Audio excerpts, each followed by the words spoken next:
अस्सलामुअलैकुम नाज़रीन, मैं हूं मरीम खान और आप देख रहे हैं पाक न्यूज़ टीवी। खबर शामिल करते हैं सरगोदा से। हमारे नुमाइंदे साजिद हुसैन की रिपोर्ट के मुताबिक सरगोदा में बाअसर जमींदार ने मेहनत कश पर झूठा इल्जाम आयद करके उसके सर के बाल, मूंछें और भवें मूंड डाले। चक नंबर 34 जनूबी में बाअसर जमींदार की जानिब से मेहनत कश पर बेईमाना तशद्दुद का वाक़या रिपोर्ट हुआ है। रिपोर्ट के मुताबिक इलाके के बाअसर जमींदार ने मेहनत कश पर झूठे इल्जामात आयद करके उसके सर के बाल, मूंछें और भवें मूंड डाली और बेईमाना तशद्दुद का निशाना बनाया।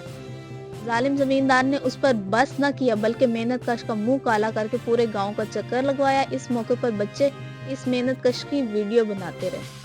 वालजा बेरहमाना तशद्दुद की वीडियो सोशल मीडिया पर वायरल होने के बाद पुलिस भी हरकत में आ गई, बाकायदा कार्रवाई का आगाज कर दिया। सरगोदा पुलिस ने वाक़े का मुकदमा दर्ज कर लिया। मुकदमे में 10 नामजद और 10 नामालूम मुल्ज़मान के नाम शामिल किए गए। थाना कुड़ाना पुलिस ने 8 नामजद मुल्ज़मान को गिरफ्तार कर लिया। अब तक के लिए इतना ही। मजीद खबरों के लिए देखते रहें पाक न्यूज़ टीवी।